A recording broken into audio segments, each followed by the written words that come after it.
Ladies and gentlemen, welcome back to the channel. I hope that you guys are having a fantastic one out there. Thank you so much for clicking on the video and for stopping by as always, or maybe it's your first time here. I appreciate you stopping by. Today we're going to listen to Prometheus, the Poem of Fire. This is a piece by Russian composer Alexander Scriabin. I hope I'm pronouncing his name correctly, which was written around 1910. Why are we listening to this? I didn't see that this was suggested necessarily in the comments or anything like that. I was just researching different composers and classical works, and I was trying to find something to listen to. And this just caught my attention. The title of it caught my attention, Prometheus, Poem of Fire. I love Greek mythology, and I'm very curious to hear the musical take on the mythological figure. So I figured why not give it a listen. Hopefully you don't mind as well. I found it here on Spotify. We're going to be listening to it. Let's see. It's going to be composed and performed by the Moscow Philharmonic Orchestra from 1999. And Konstantin Sherbakov and Igor Golovshkin are going to be involved in here. So yeah, that's how we got here. Hope that's you're here for it. Hope that you enjoy it. Hope that I enjoy it. And I have some information pulled up here, which we'll get into after we listen to the piece. But otherwise, hope that you're excited for this Long Song Saturday. And my wife had bought me, as a surprise, a lavender chai iced tea or iced drink, whatever you call it, from Starbucks. And so this is what we're doing today. Without further ado, oh, and here's the buy me a coffee if you want to, request a song, blah, blah, blah, and the Patreon for exclusive content. Press the like button. It helps a great deal. But otherwise, Prometheus, the Poem of Fire, about 23 minutes long. We'll sit back, relax, enjoy it. And as always, this one's to you.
It's quiet drama.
I love the way the piano plays in these quick little sparks.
A little bit of life.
Love how it breezes in there. And like these little moments, it just pushes in, but comes back down.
There's always these little bits of life that come through.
horns seem to be heralding something a little bit.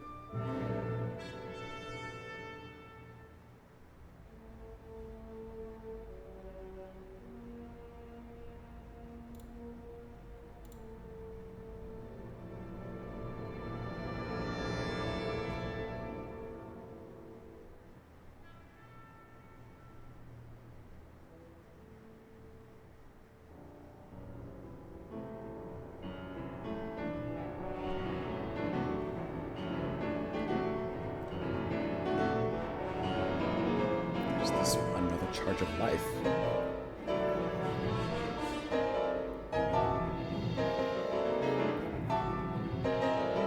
Maybe this is the fire, so to speak.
There's that first pickup in volume. Big one.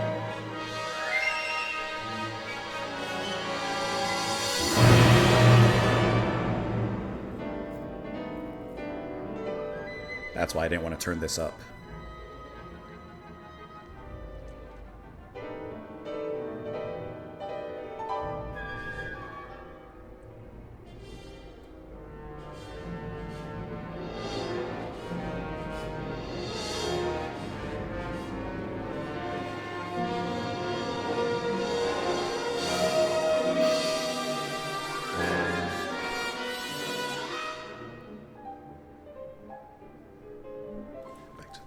Back to those little sparks. It's like flame and sparks now.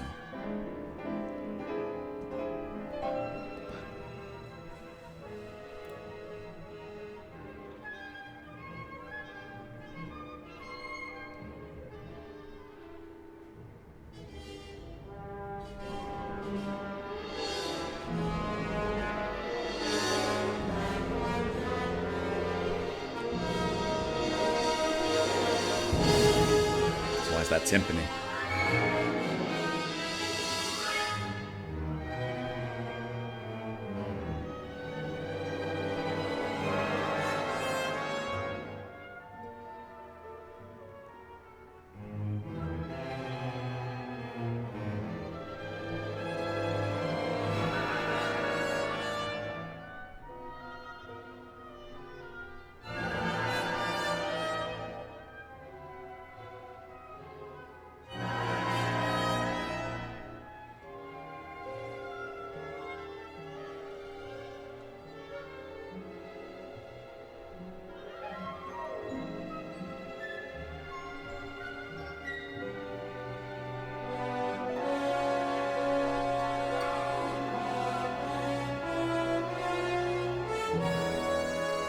Triumphant.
What just happened?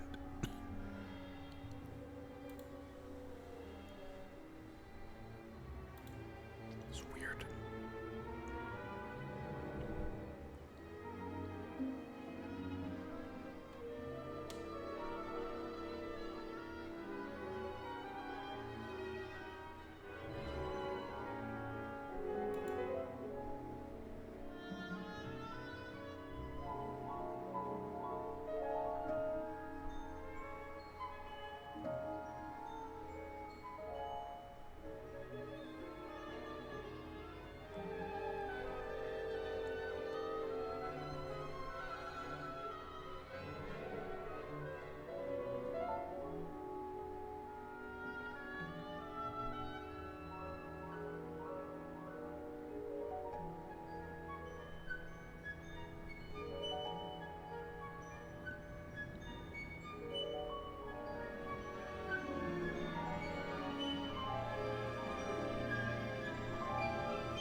That's really lovely.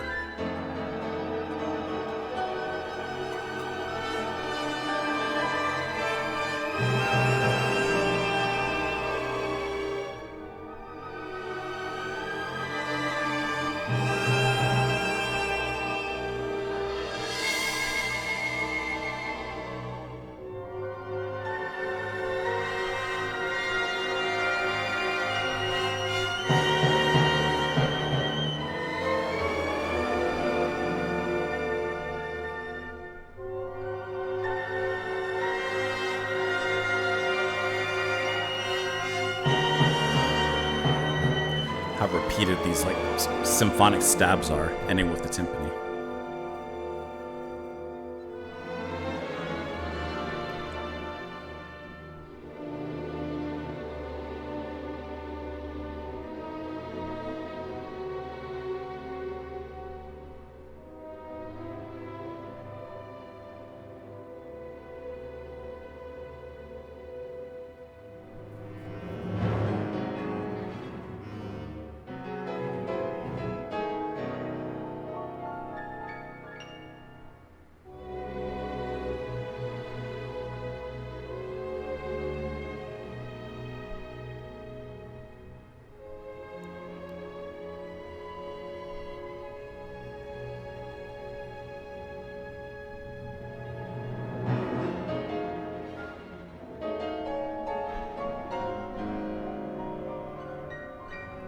I love when the piano goes off and kind of blitzes in these quick moments.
Is there a choir?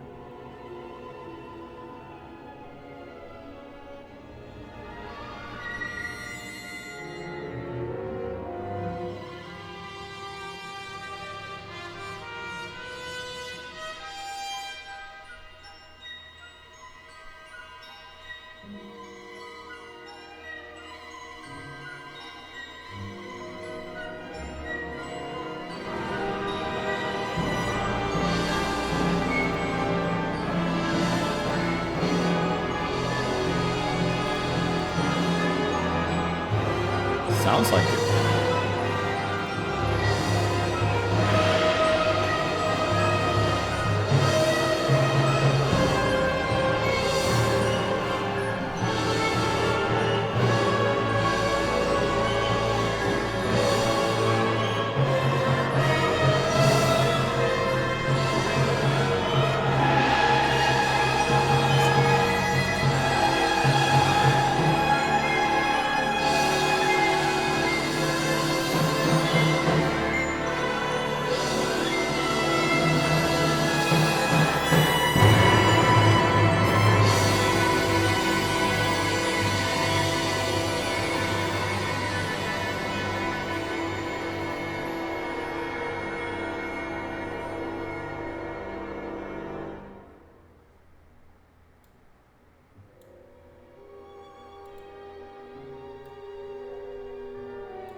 Right back to this.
Big ending.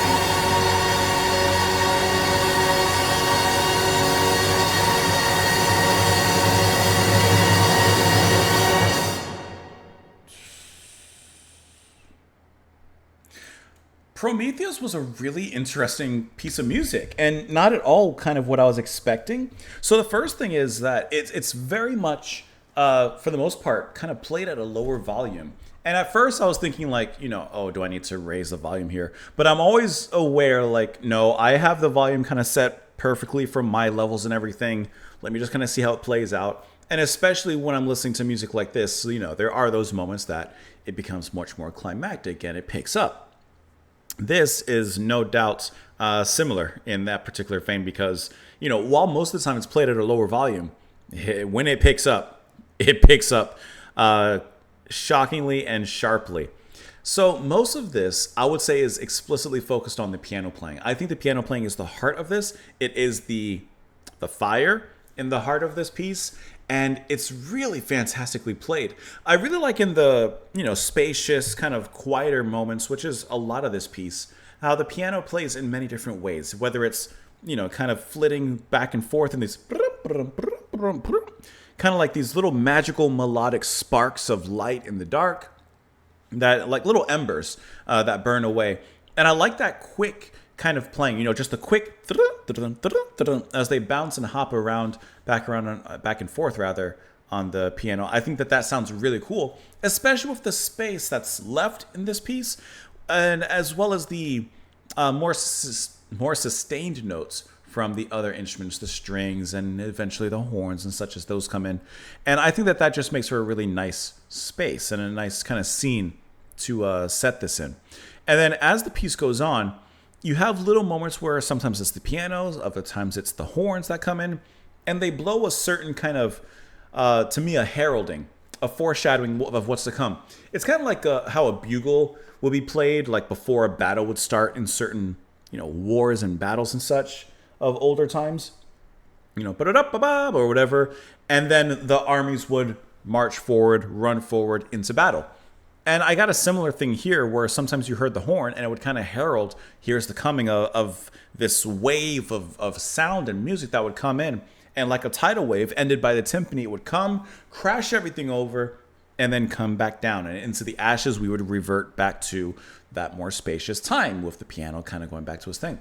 And it was just a really interesting way to kind of build it back and forth. I don't know how long it took because I wasn't looking at the time, but it did take a while for that first wave to come. But when it came, it almost like bowls you over because of the difference in volume and the intensity of it.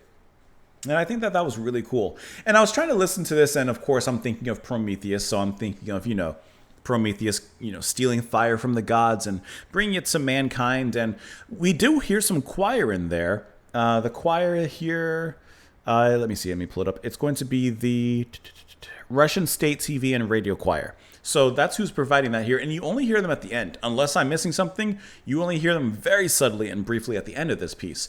And so to me, that represents, the quietness of the track represents to me perhaps the lack of fire in humanity, and those intense moments were perhaps either Prometheus stealing it from the gods or him when he's bringing the fire to mankind and providing this spark in technology and in life and in progression for mankind.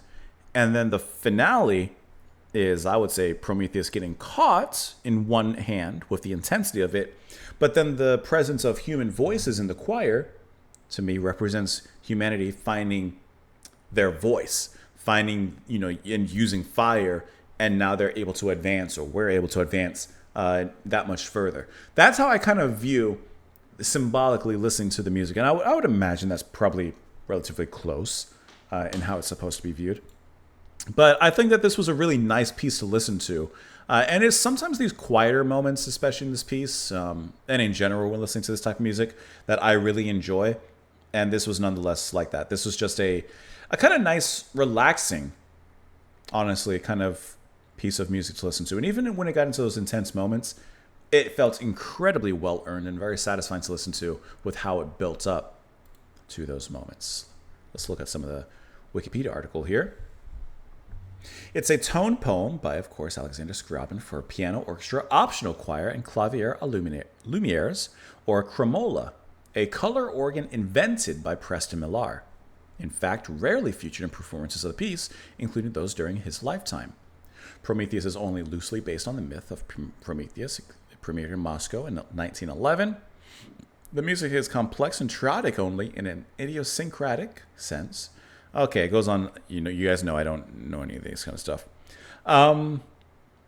Almost around various inversions and transpositions of Scriabin's matrix sonority.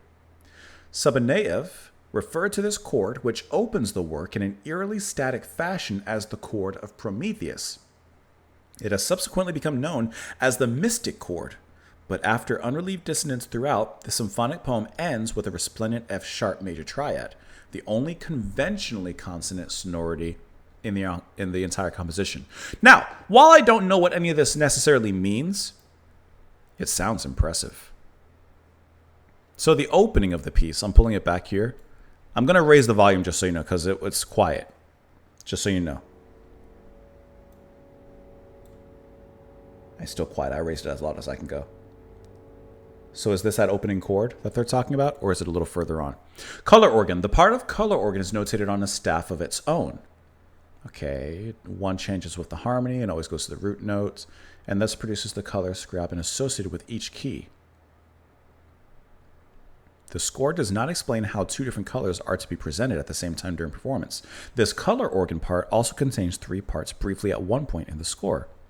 Sources differ on what Scriabin's intentions were for the realization of the color organ part. Many state that the colors were meant to be shown on a screen in front of the audience, but others say that the colors were intended to flood the entire concert hall, and that showing them on a screen was merely the compromise adopted after flooding the concert hall was found impossible. That's really interesting. Let's see if we can find that. Here's some information on different performances as well. The work was performed with colored lighting for the first time in 1972. Let's see if we can find some of that. I don't have... and then I also had this page... Where's my button? I also had this page pulled up about this piece. I was trying to pull up like a few different places just to get some rounded information. Let's see if we can find a performance, though, of this. And we're not watching the whole performance. We're barely going to watch any of it. Just because of copyright and such, as I've said in the past. This might be something. Put this on. Hold on. Okay, so here's the hall.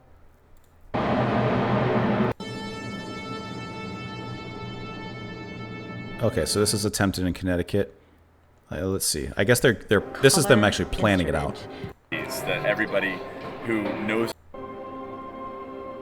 It's kind of interesting already, just the setup of it. Oh, look at that, man. This is wow, you can actually watch this, the whole thing. Like I said, we're not, because I don't know the copyright. I'm not trying to get in trouble again, but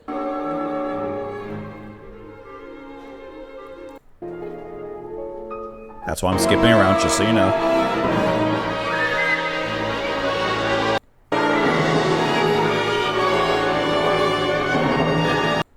That's really interesting. Let's see the choir. There they are. So when he wrote his notes for this piece,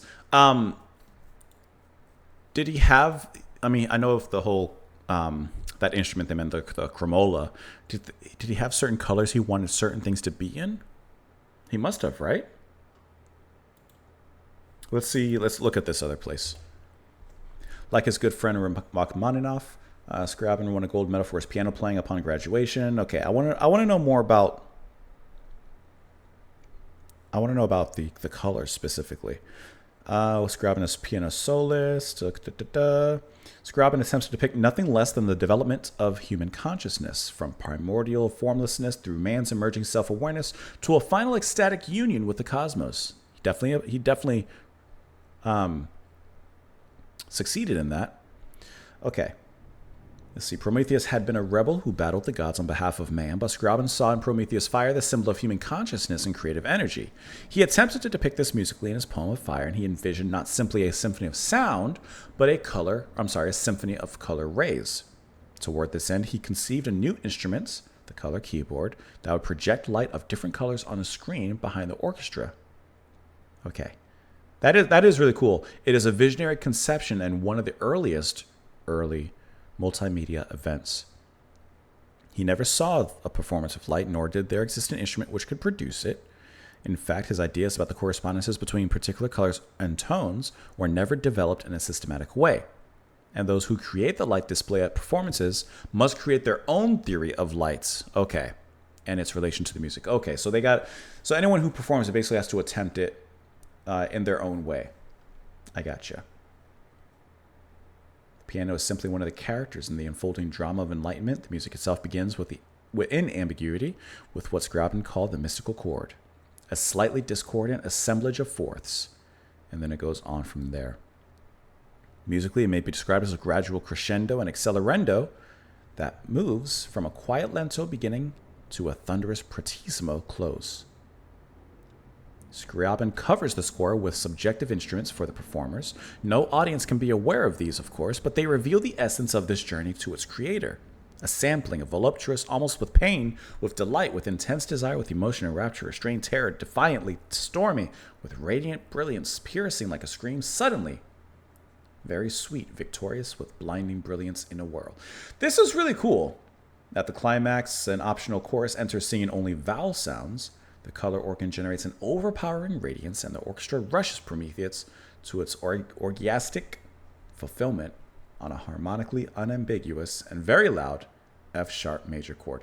That's really cool. I love learning like the background behind the piece, because I think that that means a lot, especially when it's something instrumental like this, and based on a mythological story or any story or anything like that. I think that it's so cool to see what the composer had in mind behind it, and maybe even behind, obviously, the title character and the theme in that particular regard. It says that he has some others, as I was just glancing here. He laid out a sequence of 4 symphonic works that he believed would lead to the transformation of human consciousness: the Divine Poem, the Poem of Ecstasy, Prometheus, and Mysterium, planned but not yet written when he died at 43. That's kind of cool. This is a cool piece to listen to, and I love just learning about it. It helps me beyond just the music. It helps me personally to kind of understand a lot there. That was great. I hope that you guys enjoyed that as well. Let me know what you all thought of it in the comments down below. Oh, and sorry for that loud noise that happened. I muted my microphone because I was gonna drink my chai here, and then I don't know what it did, but it did something. Anyways, thank you all so much for being here. I hope that you enjoy the rest of your day. Come on back tomorrow, and thanks for being here, guys. I will see you later.